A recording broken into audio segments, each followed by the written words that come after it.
Fallacies in the SuperBet Chess Classic of the Grand Chess Tour. This game was in round 7, Caruana Fabiano versus Mamedyarov Shakriarov. And this was the main game in which after this, Mamedyarov had the 1-point lead and he won the tournament after this. The game started off with e4, e5, Caruana being white, Mamedyarov being black. Knight f3, knight c6, bishop b5, knight f6. And this seems like a boring start with the Roy Lopez, but it quickly transposes into something else. d3, bishop c5, and knight to c3. This is not played very often, and the more common move is c3, where after castle d6, castle d6, knight bd2, and it transposes into a closed Gokul piano or CGP structure, where the bishop is normally on c4 or b3, but nonetheless it's somewhat similar. But here, knight c3 was played, and knight d4, an even more absurd reply from Mamedyarov. This position has only been reached 80 times, and it is only move number 5. Just a quick note, this knight d4 idea may be familiar to some gambit players after knight c6, bishop c4, knight d4, and here of course you take on d4, not on e5, because if you take on e5, it just goes into a very strict with queen g5, and if you take on f7, well, you're lost. Bishop e2 and knight f3 checkmate. But here it is quite different, as knight d4 is also attacking b5, because if knight takes e5 now, which seems plausible, it can be met by castle. Castle and c6. Bishop c4 d5, e d5 cd5, bishop to b3, rook to e8, and black gets quite a lot of compensation because of his very active pieces. The bishop is going to f5 next. How is he going to defend this knight? If the knight goes back, that's going to be horrible because of bishop g4, and white is in a weird pin on the f3 square, and if the knight goes anywhere else, it can't go anywhere. If f4, that is also not possible because of simply knight takes b3 check, which is now a discovered attack. And the only move is bishop f4, where after b5 and b4, black gets quite a lot of attack coming on the queen side and king side. But okay, knight d4, bishop a4. White did not take on e5, and this seems a logical move as well. c6 and castle. Here a game continued, castle straight away, where after knight d4, bishop d4, castle, c6, knight e2, bishop c5, bishop g5, d5, e d5, queen d5, and this was actually a game of Setu Rahman in chess.com 2020, just last year, and this also ended in a draw. But c6 was opted, castle, and d6. Here, just b5 is not the best move because the bishop is longing to go to b3, where it occupies a strong diagonal, and we just gave him a free tempo to go there. Instead, after castle d6, white would have to play bishop b3, and he would waste one more move, as the bishop has moved to b5, to a4, and to b3. So d6, knight d4, bishop takes g4, h3, and now the big novelty comes. Mamedyarov plays g5. It's the novelty. Maybe he had prepared it, but it's a blunderous one. Here the best move was actually castle, bishop b3, a5, a3, bishop e6, and this was a game between Ivanchuk and Ponomaryov, which had ended in a draw at this position after liquidation, exchanging of pieces, and finally a draw happened in the king-pawn endgame. But g5 was played, and now my first question to you. What move is the best for white? I will flip the board. What should he play? Your 4 options are knight to d5, knight to b2, bishop takes g5, or f4. Pause the video if you need to. And here I'll walk you through to each and every move. Here knight e2 was actually played in the game by Fabiano, which was actually a bad move. The correct move is knight to d5, where after a bishop d7, white simply has bishop takes g5 now. If c takes d5, queen f3, and I think this was what Mamedyarov had missed at that time. Here it's great to be bishop takes g5. If he said that, well then rook g8 is possible. h4 and h6, sacrificing the another pawn. But after bishop takes h6, knight h7, white is in big trouble because black's queen is coming to h4 next, followed by attack on f2, knight f6, knight g4 is attacked, the bishop on h6 will be slightly oddly placed, and white is kind of in tatters. And that's why here the best move was knight to d5. Also, one of the options was f4, which of course is not even playable because of the bishop on d4 it's pinned. So I hope you didn't put that question.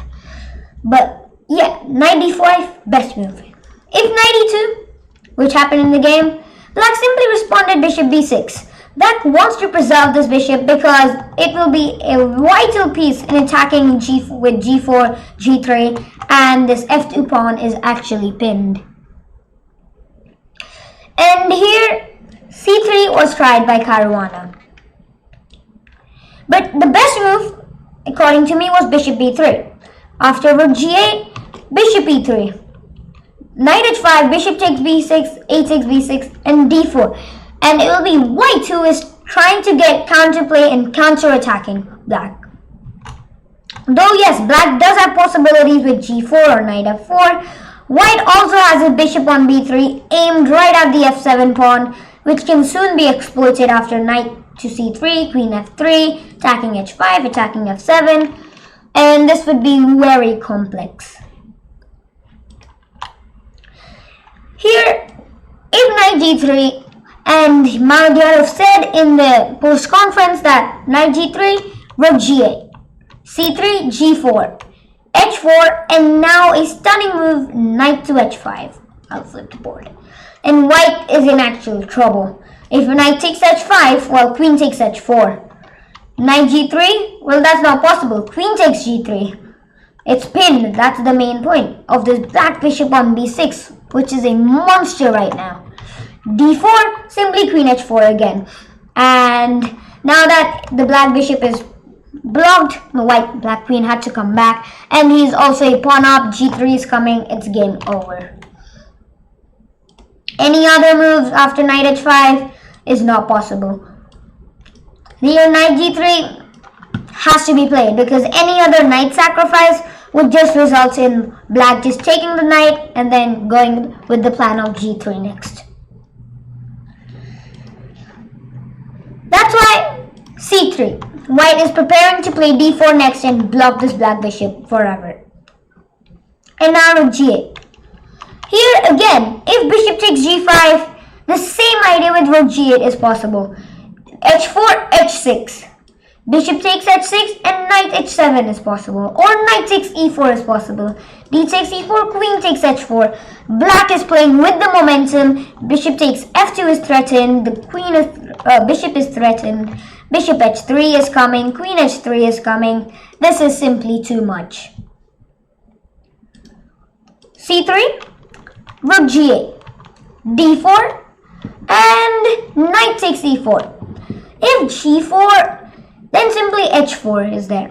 Knight takes e4 now can be met by knight g3, f takes, and this capture is possible now due to this blocked bishop on b6. E takes d4, c takes d4, and Mamedyarov said that he did not like this position at all. So knight takes e4 was played. Bishop c2, d5. Bishop takes e4, d takes e4, d takes e5, queen takes d1, rook takes g1, g4. And black again has the threat of g takes h3, g3. And though the queens are traded off, black still has a very big attack coming, because this white king on g1 is still very weak, because these black bishop and the black rook aiming right at the king. h4 was played, which was the correct move, because if h takes g4, simply rook takes g4. And bishop f4 can be simply met by h5, and h4, h3 is coming, followed by this g2 attack. So h4, g3, and knight d4. And my second question to you: what is the correct move for black in this position? Your options are bishop takes d4, bishop to g4, bishop to d8, or king to d7. What should be played? Pause the video if you need to.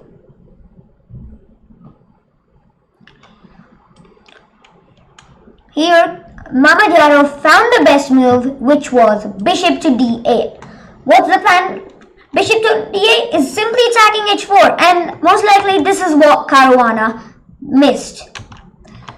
If bishop to g4, well, it's kind of unclear after rook e1, because g takes f2, king takes f2, long castle, rook takes e4, and now white is a pawn up as well. And though black has pieces which are very active, next move bishop g5 is threatened, and white's rooks are coming in with a bang. So it's quite hard to figure out what move bishop g4 is good or not. Another option was bishop takes d4, which is very bad, because why do we need to trade the good bishop on b6 for the not so good knight on d4? Because this black bishop was playing a vital role in pinning this f2 square. And after rook takes d4, g takes f2, king takes f2. And it would be white who is slightly better, because this e4 pawn is attacked. If bishop to f5, bishop g5 is possible. Black cannot castle now, and it is white who is making the threats. And if king to d7, this is a bad move, of course, because you're just getting into the file of the rook. And the knight moves, it's going to be discovered check, and the black king may be in some trouble. That's why the only good move is bishop to d8, which is simply attacking the pawn on h4. So, after bishop to d8, f takes g3, rook takes g3, rook to e1, and rook g4, attacking h4 again. Bishop g5, and finally, he's still not taking it because he knows he can take it anytime. Rook d1, bishop d7. And now, some brilliant defense from Caruana, which Mamedyarov thought it was brilliant, but analysis shows otherwise. e6, f takes e6, g6, h takes g6. And Mamedyarov said that he thought if Fabi will draw the game, it will be a brilliant defense. And e6 and g6 is absolutely a different level. And I agree with Mamedyarov, but it was a different level, meaning that it was a bad level. Because e6 is unnecessary right now, and it simply sacrifices the two pawns which white has right now. A better move would have been simply knight b3. And though e6 looks a nice move, and maybe is a nice move, according to Stockfish, it is really not. And Stockfish proved that Fabiano was wrong, as e6 and g6 are not the best moves. Knight to b3 was the best move, and after something like bishop f5, knight c5, b6, white would still be down, but he would have something to play for. And okay, h takes g6 was happening in the game, and knight to b3, e5, and Mamedyarov finds a very good setup for his pieces. This black bishop is going to e6, where it's attacking a2, and though there are double pawns, they cannot really be attacked because the e4 pawn will take too much time for white. Rook d2, rook e2, and black will simply play bishop d5 defending the pawn. Nothing is there. And knight a5 was opted by Fabiano Caruana. Here the better move was actually knight c5, where bishop to f5, and b7 is actually not really hanging because if you take rook b8, and that will simply be game over because rook takes b2 is coming next. If the knight moves anywhere, rook takes b2 and rook takes g2. Game over.